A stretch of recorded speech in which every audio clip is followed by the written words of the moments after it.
ghairil maghdubi alaihim waladdallin. Amin. A'udzu billahi minasy syaithanir rajim. Bismillahirrahmanirrahim. Alhamdulillahirabbil alamin wa bihi nasta'in ala umurid dunya waddin wassalatu wassalamu ala asyrafil anbiya wal mursalin sayyidil insi wal jinni ajmain habibina wa syafi'ina wa qurrati a'yunina wa maulana Muhammadin wa ala alihi wa sahbihi ajmain, amma ba'du. Allahumma rabbi shrah li sadri wa yassir li amri wahlul 'uqdatam min lisani yafqahu qawli. Rabbi zidni ilma warzuqni fahma. Subhanaka la ilma lana illa ma 'allamtana innaka antal alimul hakim. Alhamdulillah, puji syukur kita panjatkan kehadirat Allah Ta'ala yang dengan nikmat karunia-Nya kita hadir kembali di majelis taklim ini di Masjid Nurul Falah, melaksanakan kewajiban kita salat subuh berjamaah, dilanjutkan dengan thalabul ilmi. Salawat dan salam semoga Allah curah limpahkan kepada junjungan kita, Nabi kita, Nabi besar Muhammad. Hari ini kita berada di hari Sabtu 10 Januari 20 Rajab 1447. Fikih tematik pertemuan ke-114. 39 hari lagi menuju Ramadan ya Bapak Ibu. 69 hari lagi Idul Fitrinya. Mumpung baju masih murah bisa beli dari sekarang Pak. 136 hari lagi Idul Adha. Ya. Di pertemuan hari ini kita akan coba kupas berkaitan dengan maqasid syariah. Ya, penerapan maqasid syariah. Apa itu maqasid syariah? Ya, ini nanti kajiannya lebih kepada fikih teoritis ya. Nanti ujungnya kepada usul fikih sebenarnya. Tapi kita perlu dibuka wawasan tentang maqasid syariah ini, dan ternyata kita sering mengamalkannya, Pak. Pengertian dan prinsip dasar dari maqasid syariah. 5 tujuan pokok syariah dan penerapannya secara kontekstual. 5 kaidah fikih utama dan penerapannya secara kontekstual. Kesimpulan dan saran. Materinya agak sedikit berat tapi dibawa ringan dan ternyata memang sering kita lakukan ya. Hanya mungkin secara teoritis ini masuknya kemana begitu ya. Beberapa referensi yang dipakai. Yang pertama kita lihat pengertian dan prinsip dasar maqasid syariah.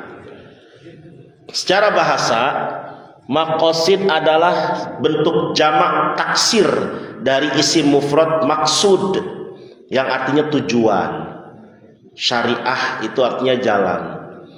Ya, jadi maqasid itu ada di dalam doa Rajab kita ini Pak. Allahumma barik lana fi Rajaba wa Sya'bana wa ballighna Ramadana wa hasil maqasidana. Sampaikan tujuan hidup kami. Jadi maqasid itu jamak dari maksud, tujuan yang diinginkan.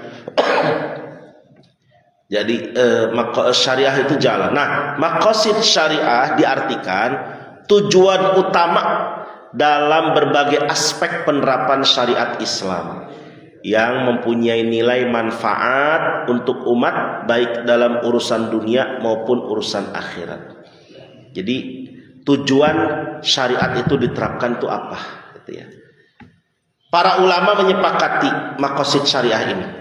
Karena pada dasarnya semua ketentuan syariat adalah bertujuan terciptanya maslahat. Tidak ada syariat ini diciptakan Allah, diadakan Allah, disampaikan oleh Rasulullah dan diteruskan oleh para ulama itu untuk madharat, bahaya, nggak ada. Semua ada maslahatnya. Ada segi kebermanfaatan, kebaikan, kedamaian, baik urusan dunia akhirat, urusan ibadah ritual maupun muamalah sosial. Secara sederhana, maqasid syariah adalah suatu rumusan tentang tujuan syariat Islam diadakan. Kenapa sih ada tujuan, ada syariat Islam? Nah, itu ada tujuan-tujuannya. dan penerapannya dalam kehidupan syariat sehari-hari. Pelopor dan perumus dari maqasid syariah yaitu Imam Asy-Syatibi yang bernama asli Abu Ishaq Ibrahim Asy-Syatibi dalam kitabnya Al-Muwafaqat fi Usulis Syariah. Beliau yang menjadi pelopor istilah maqasid syariah, tujuan syariat diterapkan.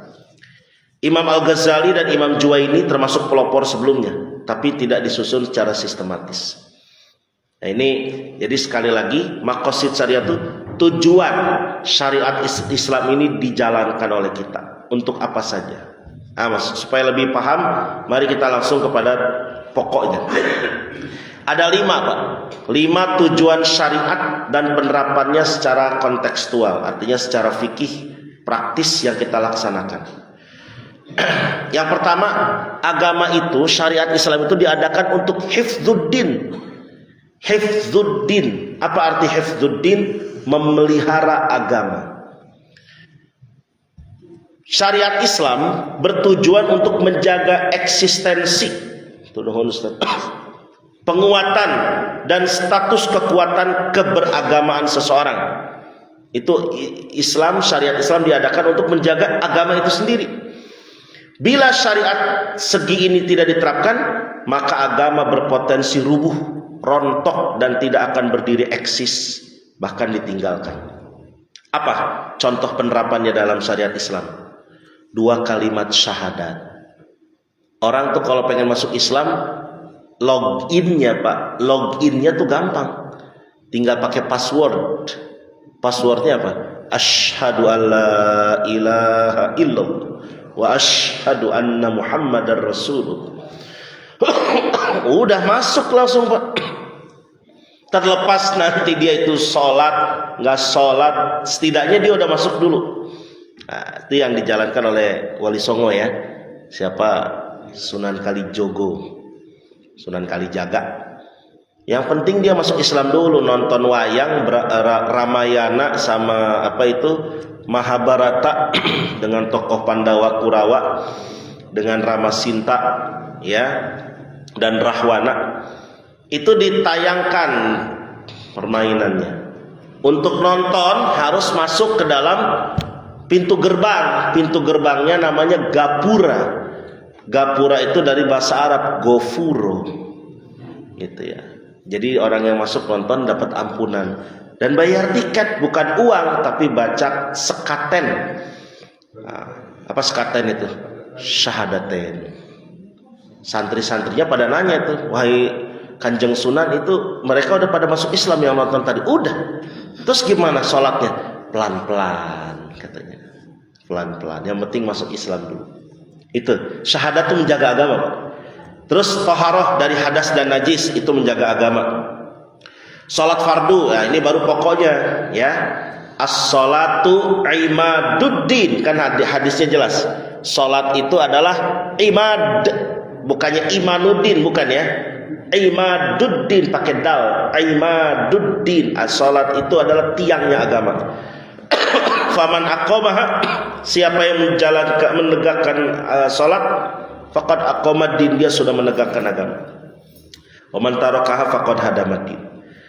Yang meninggalkan sholat berarti merobohkan tiang agama.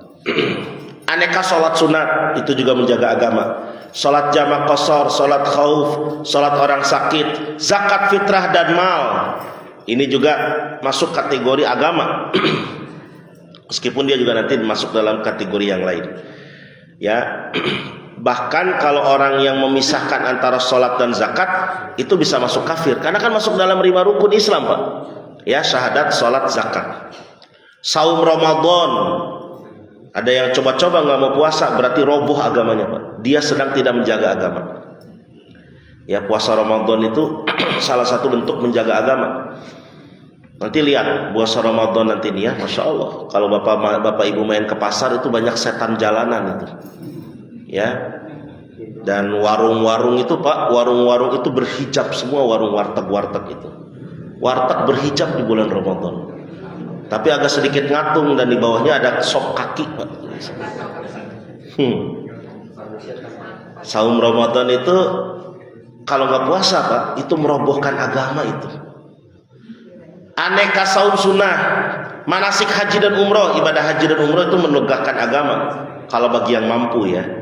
Fikih siasah dan jihad, fikih politik, jihad, dakwah ini menegakkan agama. Coba kalau Islam nggak ada dakwah, nggak ada tablik, itu nggak akan ada agama. Makanya kenapa Islam masih eksis? Karena alhamdulillah masih ada dakwah, masih ada para tuan-tuan guru, para asatid ya, yang mau menyampaikan agama. Amar ma'ruf nahi munkar itu menegakkan agama. Amar ma'ruf itu ngajak orang berbuat baik, nahi munkar mencegah orang berbuat buruk. Yang paling gampang mana di antara dua ini? Amar ma'ruf. Kalau amar ma'ruf paling gampang. Bapak tinggal ngomong, yuk salat, hayo. Ayo ngaji, hayo. Kalau nahi munkar, berhenti nggak main judi gitu. Ya, itu agak berat. Bapak pulang dari rumah lewat di pos ronda lagi pada main gapleh pakai duit. Ya, yang pada main pada tatoan semua. Bapak sendirian, berani nggak negor, Pak? Ya. Harus berani, tapi bawa hansip 10 orang, Pak. Ya. Jadi itu nahi munkar, menegakkan agama. Kalau nggak ada nahi munkar, nggak ada amar ma'ruf nahi munkar, agama bisa roboh. Agama bisa roboh. Terus menuntut, mengajarkan dan menuliskan ilmu. Nah ini ilmu juga ya, bagian dari menjaga agama. Ini contoh, di antara contoh saja. Masih banyak contoh-contoh lain ya. Tapi di antara contoh kita memelihara agama sebagai tujuan syariat diadakan adalah contohnya itu semua. Terutama yang ada di dalam rukun Islam aja. Syahadat, sholat, zakat, puasa, haji. Kemudian yang kedua, agama itu diadakan, syariat itu diadakan oleh Allah untuk hifzun nafs, memelihara jiwa. Islam ini diadakan oleh Allah, syariat Islam ini diterapkan, diatur oleh Allah untuk menjaga jiwa. Syariat Islam bertujuan untuk menjaga nyawa dan diri manusia, menghargai eksistensi manusia sebagai hamba Allah yang dijamin hak hidup dan kedamaian dalam hidupnya. Bila syariat segi ini tidak diterapkan, maka akan terjadi kacau dan akan berlangsung hukum rimba. Makanya ada syariat Islam supaya jangan ada hukum rimba. Yang kuat dia yang berpuasa. Contoh penerapannya apa? Zakat fitrah, menjaga jiwa kan. Ya, makanya zakat fitrah itu adalah untuk menjaga, memelihara jiwa kita. Beda sama zakat mal. Kalau zakat mal menjaga harta. Kalau zakat fitrah nanti di bulan Ramadan itu memelihara jiwa kita dari kotor. Kita nggak yakin sepenuhnya apa puasa kita bisa membersihkan dosa-dosa kita. Karena kenapa? Karena lagi puasa, alhamdulillah meskipun lagi puasa, tapi STMJ saum terus menggibah jalan. Alhamdulillah, lagi saum sih saum, tapi masih juga tahu kan? Nah gitu ya, masih suka bisik-bisik dan ngomongin orang lain.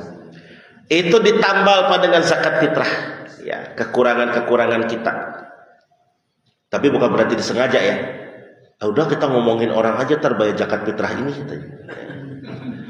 Zakat fitrah ini benar-benar untuk stupid mistakes, kekeliruan yang konyol, ya, kesalahan yang konyol, yang sepele. Larangan pembunuhan dalam Islam tuh, pembunuhan tuh dosa besar, Pak. Ya, baik membunuh orang lain maupun membunuh diri sendiri.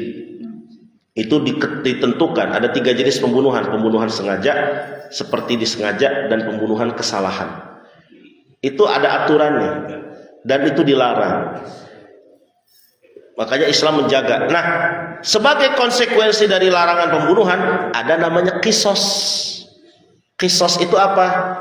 Prinsipnya kisos itu adalah man qatala kutila, siapa yang membunuh harus dibunuh. Itu dalam Islam. Ya, man qatala kutila, siapa yang membunuh harus dibunuh. Ya, bahkan man jarroha juriha, siapa yang melukai harus dilukai. Ya, tapi melalui proses hukum ya, bukan main hakim sendiri. Bapak ada yang ngegaplok langsung gaplok langsung, enggak. Ini ada proses hukum. Ya, ya mungkin lebih kepada yang lebih kecil lagi, Pak. Man cabata cubita gitu ya. Siapa yang mencubit harus dicubit, ya. Man cabaka caboka gitu ya, dan seterusnya lah. Intinya kisos ini hukuman setimpal. Mungkin Bapak Ibu ada yang pernah haji dan umroh, ada namanya Masjid Kisos ya, di Jeddah itu. Itu tempat orang dieksekusi, Pak. Karena memang diterapkan syariat itu. Itu untuk menjaga Islam, menjaga syariat. Ketentuan diat, kalau kisos dimaafkan bayar diat. Berapa diatnya itu? Satu nyawa itu 100 ekor unta. Satu nyawa dihargai 100 unta. Jadi memang keluarga itu akan lebih memilih bayar diat, dibayarkan diat keluarga korban daripada dikisos. Karena kalau kisos pelaku udah mati, udah aja selesai. Kalau bayar diat itu ada keberlangsungan hidup. Gitu ya. Jadi nyawa kita dibanderol 100 unta, Pak. Ya. Ketentuan kafarat pembunuhan. Larangan menganiaya, melukai, menghilangkan manfaat anggota tubuh, pembebasan hamba sahaya. Ini luar biasa. Dalam Islam itu ada aturan tentang hamba sahaya, tapi Islam itu mendukung hamba sahaya itu dibebaskan, perbudakan itu ditiadakan. Ya, buktinya kafarat jima dalam hubungan suami istri di bulan Ramadan, pembebasan hamba sahaya. Ya, kemudian kafarat zihar juga sama hamba sahaya. Dan pembunuhan kafaratnya hamba sahaya, dimerdekakan. Jadi ini kan menunjukkan bahwa Islam itu memang menjaga jiwa. Tazkiyah nafs, olah jiwa dan hati melalui ilmu tasawuf, akhlak. Ketentuan makanan halal dan haram untuk menjaga jiwa, Pak. Supaya jangan sampai kita mengkonsumsi makanan yang menjaga jiwa kita, yang merusak jiwa kita. Anjuran menjaga kesehatan fisik dan fikih pandemi. Ya, 5 tahun 6 tahun lalu ya Masya Allah kita menghadapi sholat dengan berjarak, pakai masker. Itu jangan dibilang, wah itu nggak boleh, itu sholat mah normal aja. Nah, itu dia nggak ngerti fikih berarti kalau kayak gitu. Syariat itu diadakan fleksibel, ketika dalam kondisi seperti itu kita bisa pakai ya kedaruratan. Ya, pakai masker gitu kan, pakai apa? Jarak sholatnya, salaman juga pakai dari jarak jauh. Itu bukan buat meniadakan agama, justru menjaga supaya orang yang beragama itu tetap hidup. Itu sudah diatur dalam fikih pandemi ya. Dulu sudah pernah kita bahas dulu Pak, waktu lagi musim Covid dulu ya, tentang fikih pandemi ini. Itu yang kedua, hifzun nafs, menjaga jiwa. Yang ketiga, syariat itu ditujukan untuk hifzul akal, memelihara akal. Bentuknya syariat Islam ini bertujuan untuk menjaga akal dan kesehatan, keselamatan pikiran. Pikiran kita ini dijaga. Menghargai akal sebagai instrumen manusia menentukan mana yang hak, mana yang batil. Ini akal. Bila syariat segi ini tidak diterapkan, maka manusia akan setara dengan binatang, atau bahkan lebih parah lagi. Allah ngasih instrumen akal buat kita, Pak. Itu digunakan. Nah, bentuk penerapannya dalam syariat Islam apa? Contohnya, larangan mabuk, mengkonsumsi jenis khamr, berbagai aneka jenis khamr lah ya. Kalau di Al-Quran adanya khamr, nggak ada di Al-Quran itu whisky, sampanye, bulonye, martini, vodka, AO, topi miring. Topi miring Pak ya, 17.500 itu Pak. Jadi pernah ada Pak salah satu rumah makan di wilayah Menteng ya, dulu pernah ada itu yang digerebek oleh Pak Lurah dan oleh Satpol PP ya. Dia jualan makanan apa nggak taunya di situ ada topi miring Pak. Maka saya apal 17.500 karena itu katanya harganya segitu. Tapi sudah ditutup rumah makan. Adalah salah satu rumah makan di wilayah Kelurahan Menteng ini ya. Jadi mengkonsumsi khamr tuh menghilangkan akal. Makanya dijaga. Orang kalau udah mabuk udah pengeplay, lupa dengan segalanya. Ilmu falak, itu menjaga ilmu astronomi, kita mengetahui peredaran bulan bintang. Tolabul ilmi, menuntut ilmu nih kayak gini kita ngaji ya. Ini menjaga akal nih ya. Makanya jangan pernah bilang gini, saya mah udah nggak ketampung ilmunya. Jangan begitu. Yang diwajibkan dalam Islam itu bukan paham ilmunya, tapi nuntut ilmunya. Bukan paham nih bapak-bapak, ibu-ibu, nggak usah disuruh paham kan saya ngajarin apa. Coba fikih tematik yang pertama, masih ingat gak? Saya juga udah lupa. Ada catatannya di laptop ya. Cuma artinya bukan berarti harus paham gitu. Kalau harus paham, ini setiap 6 bulan sekali saya akan adakan tes Pak, asesmen akhir semester. Tapi kan nggak usah. Yang penting ibu bapak Pak mau datang, duduk, diem, itu sudah menjaga akal Pak. Udah menegakkan syariat berarti ini kita nih. Tibang duduk diem doang kok susah amat sih. Udah diumumin di Jumatan mau ada pengajian Sabtu, Minggu, ya. Tibang duduk doang susah amat, apa susahnya sih? Gitu ya. Kenapa? Bisa ngelonjor lagi kan? Bisa nyantai. Nyender, jarsina nih ngajinya ngajajar di sisina kos kita. Kok susah gitu tibang duduk doang, apa masalahnya? Nggak ditanya kan? Yang ditanya ustadznya malah, gitu ya. Itu susah banget sih. Fardu loh Pak. Nuntut ilmu itu fardu, kewajiban. Tolabul ilmi faridotun ala kulli muslim. Udah jelas hadisnya itu sahih kok. Tibang duduk diem. Diumumin udah di Jumatan mau ada pengajian. Di tempat lain juga sama, di Itisom ada pengajian.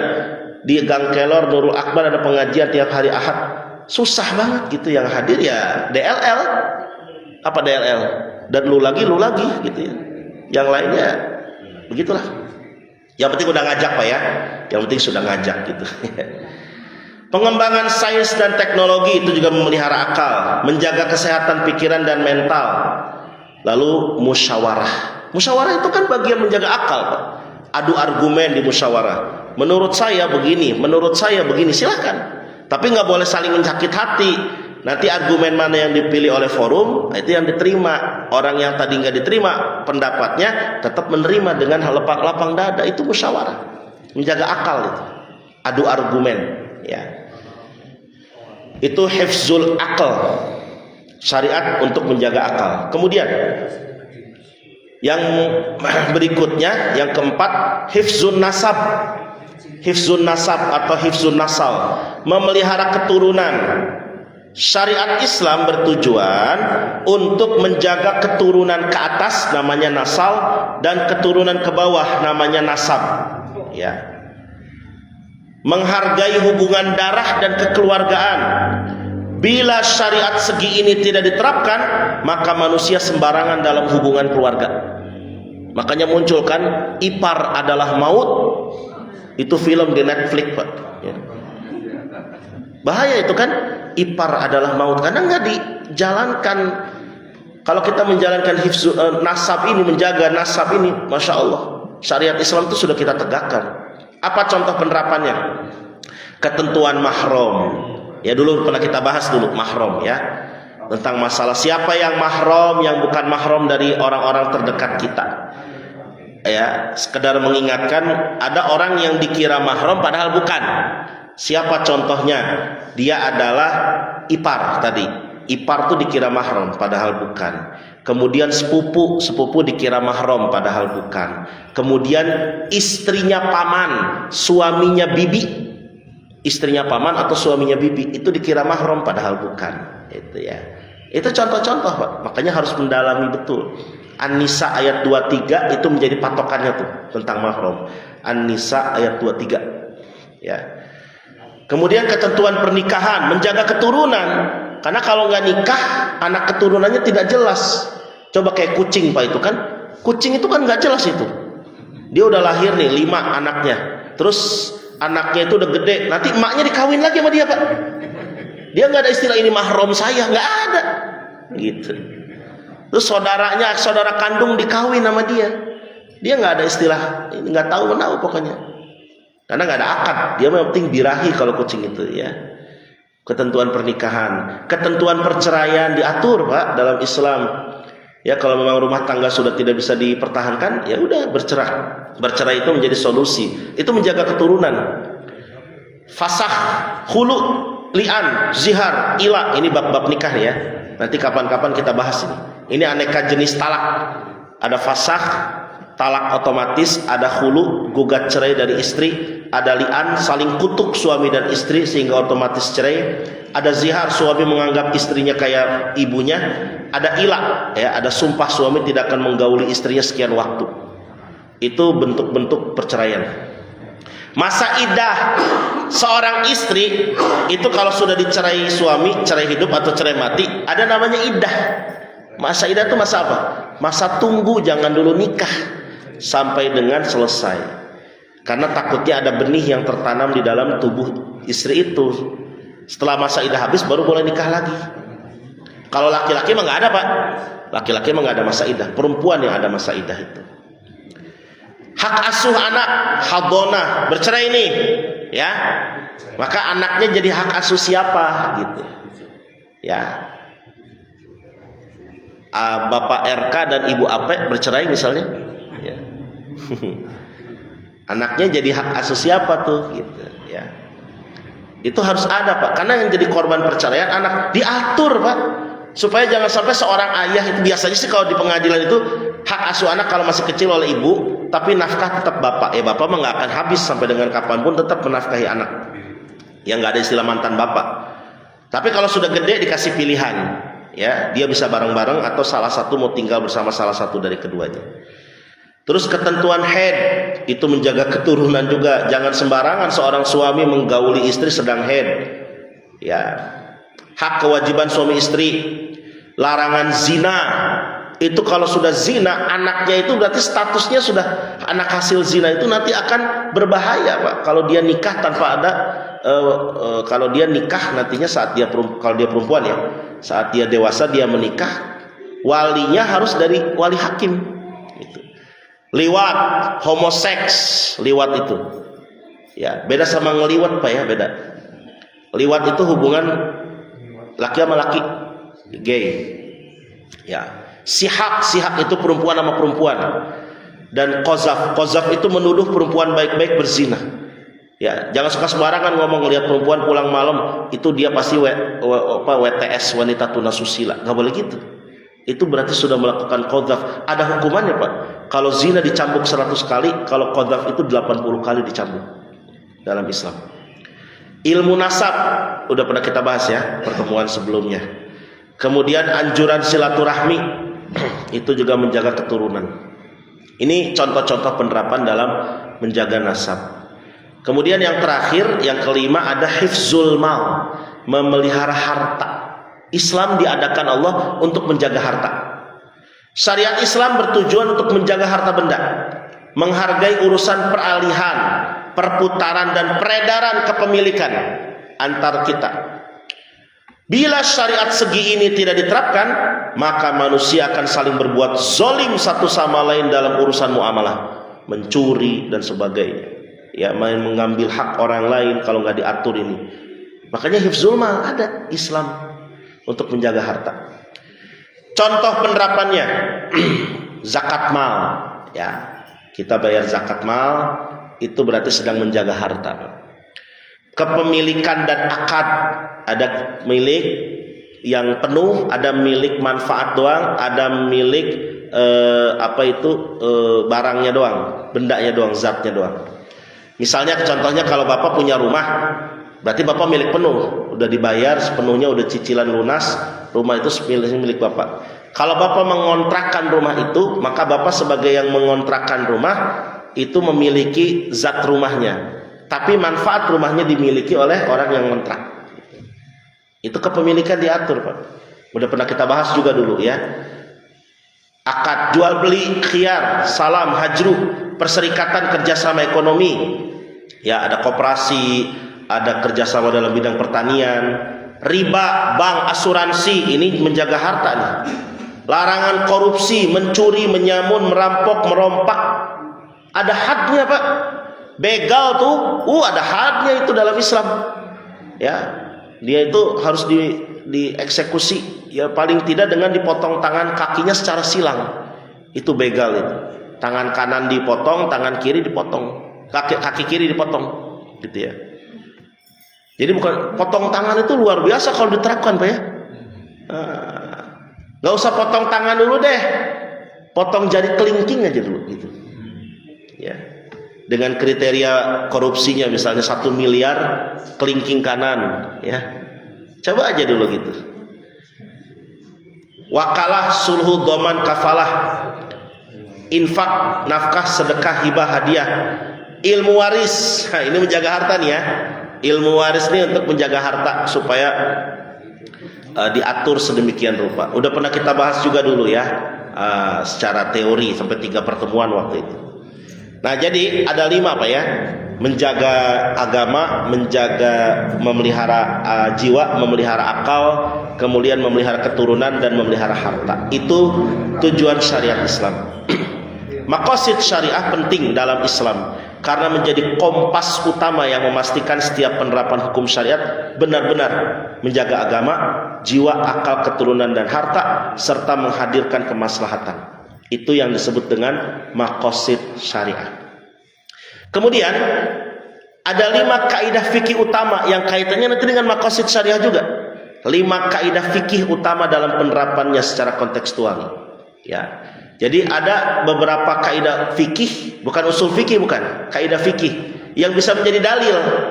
Yang 5 kaidah ini juga berdasarkan Quran dan hadis. Ya.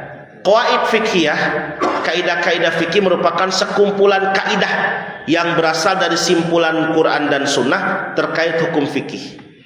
Qawaid fikhiyah adalah kaidah global yang begitu banyak masalah rinci masuk ke dalamnya beserta status hukumnya. Jadi semua urusan masuk ke situ, Pak. Semua urusan kita masuk ke 5 ini. Bisa masuk ke 5 ini. Nah, apa saja 5 kaidah utama dalam syariat Islam ini? Ini saya bentuk dalam tabel ya. Nanti jika tidak kelihatan juga akan di-share materi ini. Ini saya cantumkan, ada kaidah, ada makna, ada fokusnya dan contoh penerapannya. Kaidah yang pertama, al-umuru bimaqasidiha. Apa artinya? Segala urusan kembali kepada tujuannya. Al-umur bimaqasidiha, itu kaidah. Al-umuru bimaqasidiha, segala urusan kembali kepada tujuannya. Apa fokus kaidah ini? Niat di dalam hati menjadi dasar dalam ibadah dan muamalah. Karena niat itu adanya di mana? Di hati. Yang di mulut sebagai penguat. Contoh penerapan dalam syariat, niat sholat, niat saum, niat ihram haji, yang diakui yang di hati. Tapi boleh diperkuat dengan lafaz, menjadi dengan lisan. Udah sering kita ulang-ulang ini ya. Saat kita takbiratul ihram, Allah, munculkan niat di hati. Tak, saya niat salat subuh 2 rakaat karena Allah. Begitu. Hu akbar. Tapi sebelum mulai takbir, kita baca dulu usolli fardhus subhi gitu ya. Itu menguatkan aja. Tidak wajib. Dan kalau terjadi kontradiksi, perbedaan antara ucapan dengan hati, mana yang diakui? Tetap yang di hati. Bapak misalnya sholat subuh nih tadi, terus Bapak baca usollinya salah, usolli fardhu zuhri 4 rakaat. Tapi pas takbiratul ihram benar, Allah, saya niat sholat subuh 2 rakaat karena Allah. Sah, Pak. Sebaliknya, ketika Bapak sholat subuh, niatnya usolli fardhu subhi yang diucapkan, pas takbiratul ihram, Allah, saya niat sholat zuhur 4 rakaat karena bengong teh apa? Saya niat sholat subuh 4 rakaat. Itu gak sah, Pak. Gitu. Jadi niat itu patokannya di sini, di hati. Terus akad muamalah menjadi dasar transaksi halal atau haram. Transaksinya sama, mau beli rumah, begitu. Tapi akadnya beda. Yang ini akadnya utang piutang, dengan adanya margin bayar lebih, riba. Tapi yang ini beli rumah, beli dari pihak kedua dengan harga lebih, margin juga. Sama-sama ada margin, tapi yang ini jual beli akadnya sah, Pak. Ya. Nah, contohnya Bapak datang ke bank mau beli mobil, minjem duit dari bank. Berapa harga mobil? 500 juta. Ya udah nih 500. Nanti bayar ke kami jadi 7,5. Ya, itu 7,5 itu margin yang namanya bunga, riba. Tapi kalau Bapak beli mobil ke bank, ya, beli mobil, bukan datang ke bank mau beli mobil. Sama bank dibeliin mobilnya 500 juta dari showroom. Lalu pihak bank menjual lagi ke bapak dengan harga 7,5, itu boleh Pak, karena itu akadnya jual beli. Gitu. Jadi beda akad. Makanya ini akadnya penting. Jadi jangan sembarangan, alah timbang beli-beli gituan doang mah gampang, nggak bisa.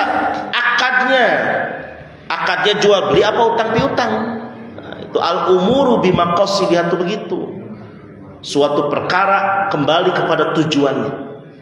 Innamal a'malu binniyat. Nah, itu dalilnya ya. Ini kaidahnya al-umuru bimaqasidiha. Yang kedua Pak, al-yaqin la yuzalu bisyak. Keyakinan tidak dapat dihilangkan dengan keraguan. Artinya fokusnya kaidah ini apa? Keyakinan penuh menjadi kekuatan dan diakui tanpa ada keraguan. Contohnya, wudu tidak batal kalau tetap yakin. Bapak udah wudu, terus mau berangkat sholat Jumat misalnya, istrinya bilang, "Pak, mau kemana?" "Mau Jumatan." "Bawa duit?" "Bawa." "Berapa?" 5.000. Malu-maluin, sedekah 5.000. "Nih 50, kembalian 45." Sama aja ya.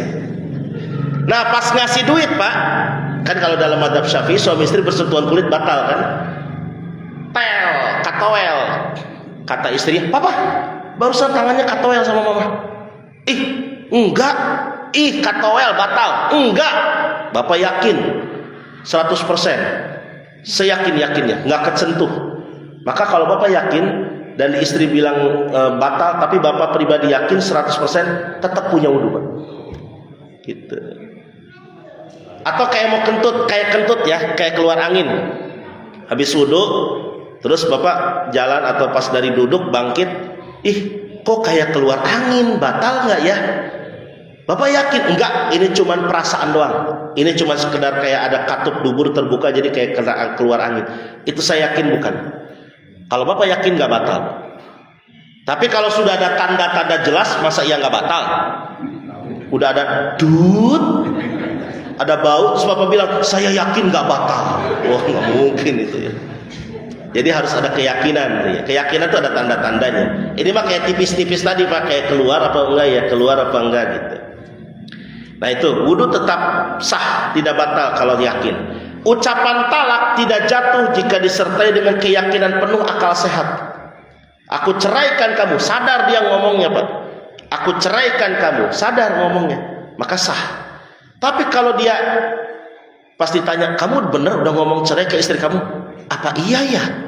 Saya kemarin kayaknya lagi marah-marah banget gitu. Jadi hilang akal pas lagi marah." Nah itu bisa nggak sah Pak. Gitu. Jadi talak itu harus dengan tegas ngomongnya dan sadar. Jadi ngomong talak itu jangan sambil, "Aku ceraikan kamu." Nggak boleh Pak. Itu bisa jadi emosi. Tapi harus, "Mah, cerai yuk." Gitu. Jadi ngomongnya sadar Pak. Ngomongnya harus penuh kesadaran. Ya artinya kan kalau lagi marah akal sehat hilang Pak. Jadi makanya harus yakin gitu. Pas ditanya sama hakim gitu, hakim di pengadilan agama, "Bapak bener udah ngomong cerai?" "Apa iya ya hakim ya, saya lupa lagi Pak Hakim." Nah itu kan berarti nggak yakin. Itu bisa nggak dijatuhkan talak Pak kayak gitu ya. Itu al yakin la yuzalu bisyak, kaidahnya itu ya. Yakin tidak boleh dihilangkan dengan keraguan-raguan. Apa dalilnya? "Da ma yuribuka ila ma la yuribuk." Tinggalkan yang ragu kepada yang tidak ragu. Ya. Jadi kalau sudah yakin 100%, jalankan terus. Terus kaidah berikutnya Pak, yang ketiga, al-masyaqqah tajlibut taisir. Al-masyaqqah tajlibut taisir. Apa artinya? Kesulitan dapat membawa keringanan. Semakin sulit suatu perkara, Islam fleksibel Pak, enggak ketat-ketat amat, masih boleh kok ada keringanan di situ. Nah ini nanti kaidahnya fokusnya kepada apa? Rukhsah. Rukhsah itu apa? Dispensasi ketika darurat. Contoh, sholat jamak dan qashar dalam perjalanan. Gak usah dipaksain Pak. Kalau dalam perjalanan memang sudah boleh kok. Ya, tapi kan rest area banyak Ustadz. Bukan masalah rest areanya. Dan zaman Nabi nggak ada rest area. Di zaman Nabi itu kalau mau istirahat, di bawah pohon, di oase, itu juga rest area. Sifatnya sederhana. Tapi Nabi tetap jamak qashar ketika sholat, ketika perjalanan, gitu. Jadi ada kesulitan Pak kalau dalam perjalanan itu, banyak madorotnya. Terus sholat khauf saat kondisi perang, ya. Kondisi perang kita sholat wajib tetap dilaksanakan, tapi dalam kondisi takut. Sholat orang sakit, duduk, berbaring dan sebagainya. Lupa makan siang di hari saat puasa Pak. Itu masuknya kategori ini. Karena dia nggak ingat masyaqqah. Ya mungkin karena berat banget puasa hari pertama, terutama nih puasa hari pertama lupa ya, dia udah beli sebenarnya nasi padang pagi sore Pak,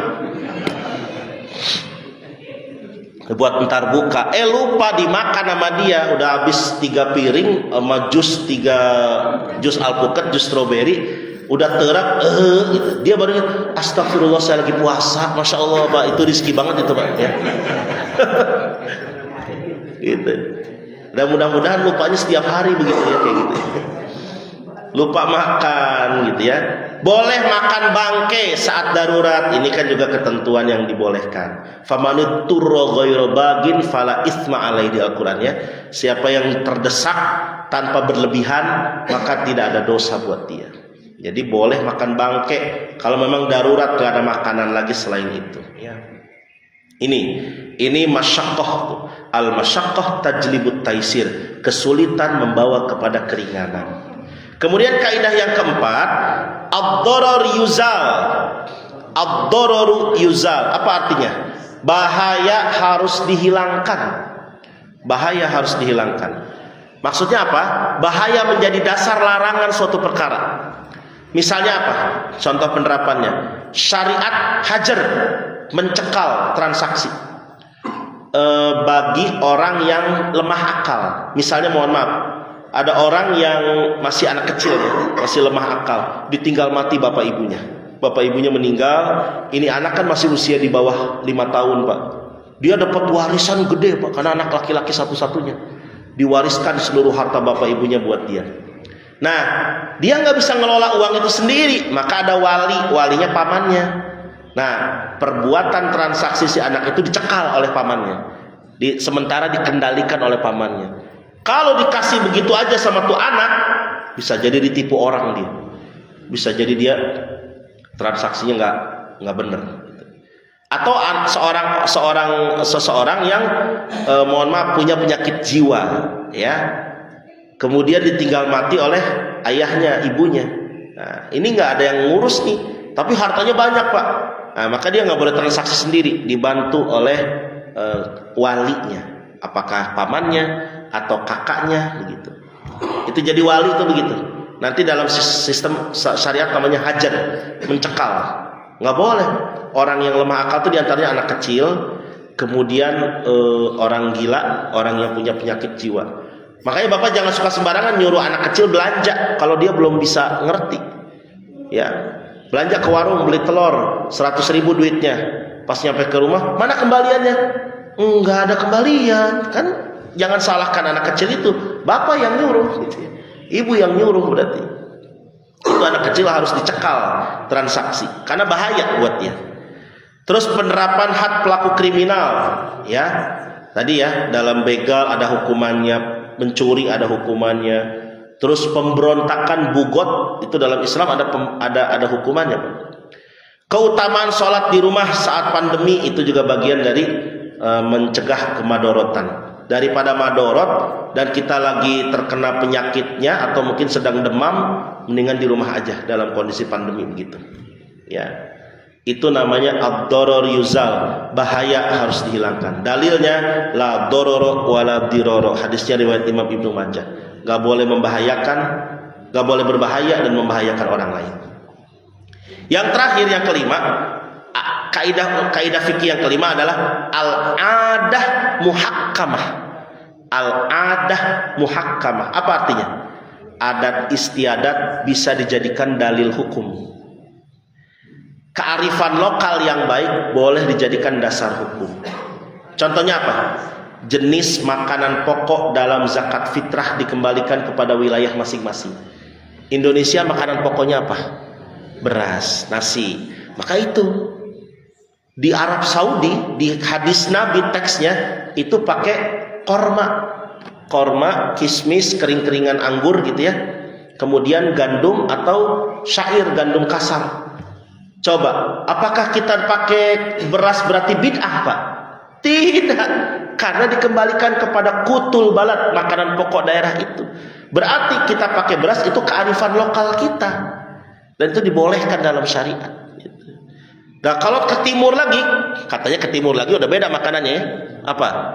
Sagu, walaupun beras-beras juga sih kebanyakan sekarang itu ya. Sagu apa namanya? Papeda ya. Nah, itu di sana itu makanan pokoknya sagu. Ya sagu, Pak. Kalau mungkin satu daerah makanan pokoknya apa ya itulah kembali ke situ. Itu zakat fitrah tuh begitu. Berarti kearifan lokal bisa jadi hukum. Ya. Terus ukuran nafkah dan mahar pernikahan, nggak ada kepastian. Mahar nikah harus sekian, ya nggak ada, nggak harus. Tapi dikembalikan kepada kearifan lokal setempat. Ada mungkin daerah-daerah yang menetapkan agak sedikit tinggi karena daerah itu orang-orangnya adalah orang-orang yang punya kedudukan tinggi, bisa jadi. Tidak dipaksakan. Yang penting sebaik-baik laki-laki adalah yang sebaik-baik perempuan adalah yang tidak membebankan berat maharnya, dan sebaik-baik laki-laki yang menghargai perempuan dari segi mahar. Jadi sama-sama ngerti. Ini mah maksa teuing, Bu, saya mau ngelamar anak ibu, ya udah nggak apa-apa. Ibu mah rela, ya mau berapa Bu maharnya? Ya nggak usah berat-berat, ibu mah sekilo aja. Sekilo emas, Pak. Ya tuh liar itu jelmanya. Ya udah Bu, mendingan saya jadi bujangan aja seumur hidup, cina gitu ya. Jadi ini makanan perkara nafkah mahar itu nggak mesti. Nafkah itu nggak mesti harus sama Pak, setiap daerah. Setiap daerah punya, bahkan setiap rumah pun bisa jadi beda. Itu kearifan lokal. Ya. Contoh lain apa? Bentuk pengajian. Ini kayak gini, bentuk pengajian beda-beda setiap daerah kan. Ada yang ngajinya itu di tengah-tengah pinggir begini, ada yang ngajinya itu pakai kitab, pakai slide. Itu bentuk aja. Nggak ada ketentuan baku. Ya, jadi silahkan. Ada yang pakai pengajian, pakai sholawatan dulu, pakai marhabaan. Ya, itu salah satu bentuk saja kok. Tidak mesti itu menjadi larangan atau apalagi disebut bid'ah. Nah ini ya, 5 kaidah fikih utama ini berperan penting sebagai alat praktis yang memudahkan umat Islam memahami, menerapkan syariat secara adil, kontekstual dan proporsional dalam berbagai kehidupan. Jadi cukup mudah Pak Islam itu ya, sangat mudah dan sudah ada rujukan semuanya di dalam Islam. Kesimpulan, maqasid syariah adalah tujuan pokok syariat untuk menjaga agama, ya, jiwa, akal, keturunan dan harta. Betapa lengkapnya Pak agama kita Pak. 5 urusan pokok kita ini dijaga betul dalam Islam. Seluruh hukum Islam ditetapkan untuk mewujudkan maslahat dan menolak mafsadat. 5 kaidah utama menjadi alat praktis dalam menerapkan maqasid di kehidupan nyata. Al-umur bimaqasidiha, setiap hukum melihat tujuan dan niatnya. Al-yaqin la yuzalu bisyak, keyakinan tidak bisa gugur dengan keraguan. Al-masyaqqah tajlibut taisir, kesulitan dapat menghadirkan kemudahan. Ad-darar yuzal, segala bentuk kemudarat harus dihilangkan. Dan al-adah muhakkamah, adat kebiasaan yang baik dijadikan pertimbangan hukum. Ya, itu sesuatu yang fleksibel dalam Islam. Tanpa kaidah fikih, maqasid sulit diterapkan, dan tanpa maqasid kaidah kehilangan arah. Jadi harus ada tujuan, tujuannya maqasid. Nah, untuk menuju tujuan itu kita pakai kaidah fikih yang 5 tadi dalam semua hal. Ya, jadi dua-duanya sinergi, punya tujuan dan punya jalannya untuk menuju ke situ. Saran atau rekomendasi dalam beragama dan berfatwa, dahulukan tujuan syariat, bukan sekedar bunyi teks. Mohon maaf ya, tanpa menafikan sebagian kelompok yang bilang kembali kepada Quran dan hadis. Kalimat itu benar Pak, tapi bukan berarti tekstual. Kita harus pakai tafsir dalam beberapa aspek. Quran dan hadis itu nggak bisa sembarangan dipahami tekstual. Ya, tapi ada memang ayat-ayat Quran dan hadis yang langsung to the point, seperti ayat waris, ayat mahram. Tapi ada ayat-ayat yang butuh tafsir. Makanya harus ngaji tafsir Jalalain itu begitu. Ngajinya tafsir Jalalain, bukan jalan lain. Awas. Ya. Itu bisa bahaya nanti. Imamnya kalau tafsir Jalalain kita bisa berimam kepada Imam Syafi'i, Imam Hanafi. Kalau tafsir jalan lain, Imam Samudra, Pak. Jadi teroris kan. Gak bisa tekstual. Kembali kepada itu udah ada di Quran, udah ada di hadis. Gak usah pakai ulama katanya. Astagfirullah. Dia bisa paham itu dari mana? Kalau bukan dari ulama itu. Gak bisa sembarangan begitu.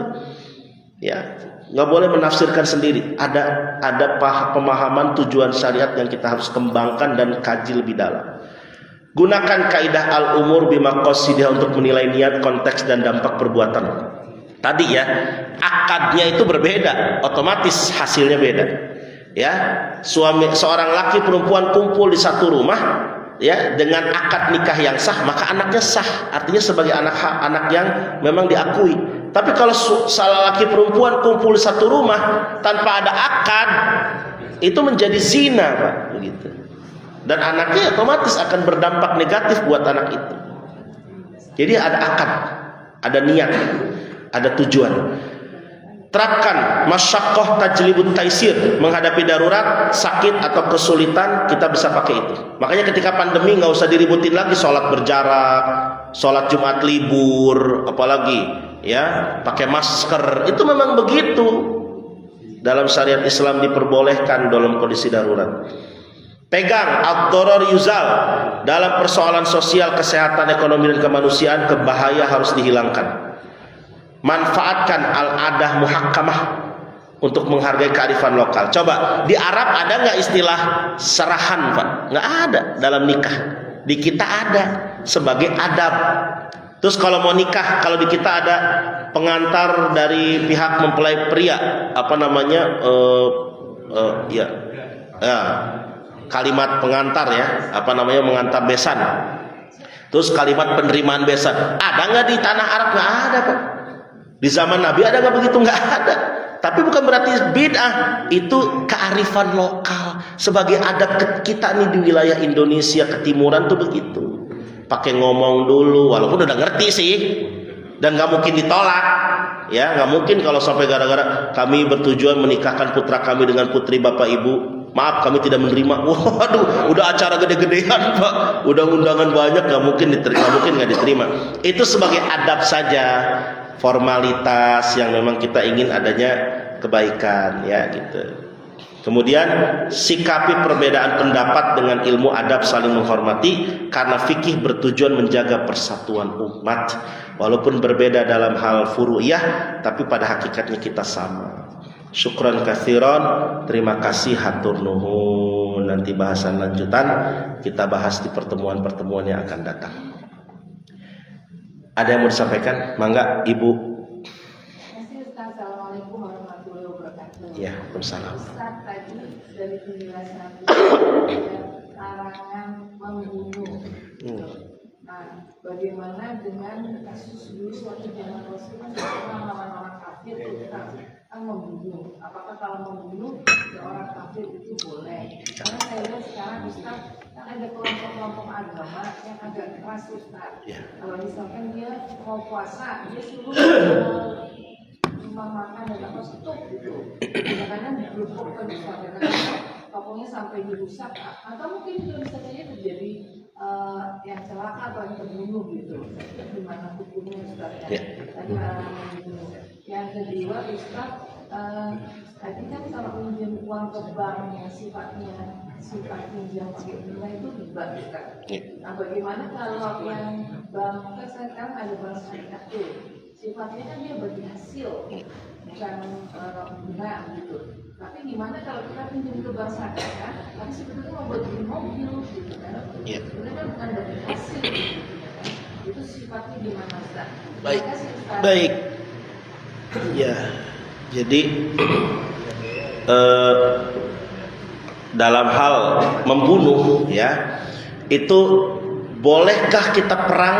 Nah, tadi udah dibahas, Pak. Salah satu bentuk penerapan hifzuddin, menjaga agama, adalah jihad.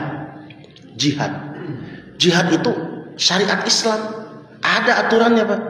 Ya, tapi ada tapinya, nggak bisa sembarangan jihad. Harus ada pemimpinnya yang sah, negara yang menyuruh itu. Jadi kalau negara itu sebagai pimpinan negara ya, menyuruh warga masyarakat wajib militer karena kondisinya sangat darurat, maka kita harus nurut. Nah, tapi kalau tanpa ada pimpinan negara yang menyuruh itu jihad tidak sah. Dan itu tadi, itu yang Imam Samudra tuh begitu. Ya, dia pandang semua orang kafir dimanapun sama, paralel pokoknya. Satu orang kafir membunuh muslim, maka semua orang kafir seluruh dunia dianggap sama. Gitu. Nah, itu yang salah kaprah ya, salah pemahaman. Nah, jadi dalam konteks apalagi tadi dalam konteks sehari-hari ya, Ramadan ada yang buka toko digerebek, ditutup, dirusak, ada potensi membunuh, itu juga sesuatu yang tidak pantas. Betul Bu, itu amar ma'ruf nahi munkar, betul.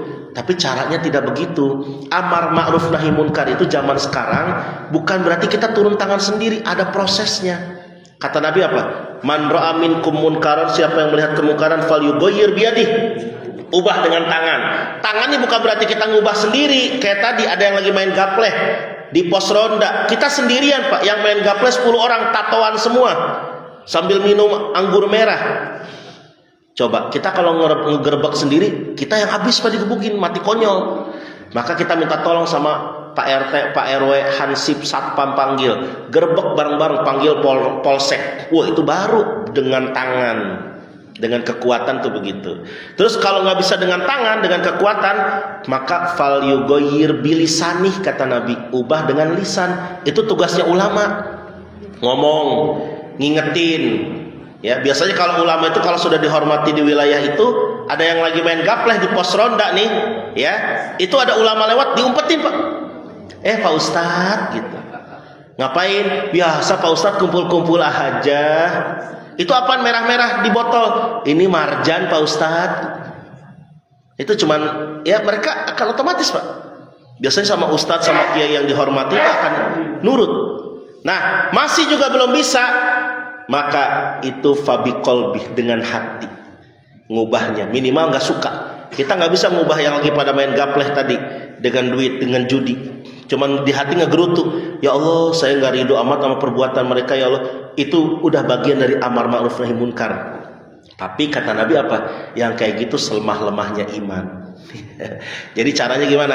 Ya laporkanlah ke pihak berwajib, jangan laporkan ke pihak bersunnah ya. Laporkan ke pihak berwajib. Artinya kalau ada yang warung buka, ya silahkan bilang ke RT RW setempat, tolong dong Pak RT yang ngomong. Pak RT kan punya wewenang, Pak RW kan punya wewenang, begitu. Itu yang kayak gitu ya. Jadi Ustaz, mohon maaf, kan ada yang punya masa tuh, tapi fisik gerakannya nggak pakai kekerasan tuh berarti nggak benar ya Ustaz? saya tidak katakan tidak benar sepenuhnya atau salah sepenuhnya, tapi dalam hal ini sebenarnya beliau itu punya sikap yang tegas, karena menurut beliau polisinya diem gitu. Jadi kalau diem ya kami akan bertindak. Itu di masa itu. Tapi saya lihat sekarang ini perkembangannya Habib Rizik ini cenderung lebih adem sekarang ya, nggak kayak dulu-dulu. Relatif lebih adem lah. Ya, walaupun secara di panggung beliau cukup menjadi macan juga ya, ketika menyampaikan sesuatu itu cukup tegas. Hanya untuk tindakan represif seperti itu udah berkurang. Mungkin semenjak FPI dibubarkan dan berganti jadi bukan forum Front Pembela Islam lagi ya, tapi forum persaudaraan Islam sekarang. Nah, itu lebih cenderung soft caranya di panggung-panggung. Saya kira ya kalau memang langsung ngegerebek itu juga nggak bisa. Polisinya aja yang ditegur. Pak polisi tolong dong ini, jangan sampai begini, kami resah. Nanti polisi yang akan menjalankan. Harusnya begitu idealnya. Kemudian tadi yang kedua tentang apa tadi Bu? Oh ya Bang, gimana kalau kita minjemnya ke bank syariah? Ya minjem. Sebenarnya pun dalam aturan syariat Islam itu, dalam fikih ekonomi Islam ya riba bagaimanapun haram Pak. Ya, nah gimana teknisnya itu BSI dan bank-bank syariah itu? Sebenarnya mereka punya namanya qardul hasan, pinjaman kebajikan. Qardul hasan itu minjem 100 pulangin 100. Itu qardul hasan. Tapi dalam realitanya enggak Ustaz, ada sistem bagi hasil. Nah, nanti ada kelahnya. Tapi kita harus yakin, bukan yakin 100% ya. Tapi artinya kita ini harus husnudzon bahwa bank-bank syariah yang ada di kita, termasuk apalagi yang plat merah seperti BSI, itu diawasi Bu oleh DSN namanya, Dewan Syariah Nasional MUI. Nggak mungkin mereka bertindak tanpa ada pengkajian secara Islamnya transaksi yang diakui. Ya, jadi kalau kita mau beli mobil, kita mau tetap minjem, silahkan. Tapi nanti jatuhnya qardul hasan. Nah, entah seperti apa bagaimana itunya, itu nanti ada aturannya tersendiri. Ya, bank ngambil untung dari mana? Idealnya nggak ngambil untung karena qardul hasan. Tapi makanya yang dipakai adalah murabahah tadi Bu. Ibu nggak usah beli, ibu nggak usah minjem, kami yang belikan. Nanti kami jual ke ibu. Kan jadi bank yang jualannya. Nah, itu boleh kayak gitu. Itu sangat mudah sekali. Ya. Seperti itu. Ada Bapak silakan tadi. Ini Ustaz, sholat wajib yang terlewatkan zaman dulu bisa Iya. Bagaimana sholat fardu yang tertinggal di masa-masa lalu ya? Ketika kita zaman jahiliyah dulu Pak mungkin. Bagaimana tuh? Ya, dalam hal ini ulama itu mengarahkan tetap sholat yang tertinggal semenjak kita balik harus dikodok apapun ceritanya, dikodok. Nggak ingat, ya kita bisa sesuai yang kita ingat saja. Al-masyaqqah tajlibut taisir tadi, ya kesulitan bisa mengambil kepada keringanan. Artinya semampu kita Pak, kodok beres sholat fardu langsung sholat lagi untuk mengkodok sholat yang telah lalu, ya. Jadi tidak perlu kita ini memaksakan diri untuk memastikan berapa jumlahnya. Kalau tahu alhamdulillah. Kalau tidak tahu cicil aja. Sambil niat di hati istighfar taubatan nasuha. Ya Allah, saya bertaubat atas dosa saya di masa lalu itu yang saya tidak tahu dan saya belum paham agama di masa itu. Maka insya Allah dimaafkan. Begitu ya Pak Haji ya. Ada lagi? Cukup barangkali. Insya Allah nanti kita sambung ya di pertemuan yang akan datang. Kita tutup dengan doa ala hadiniya wa bikulli niyatin shalihah. Al-Fatihah.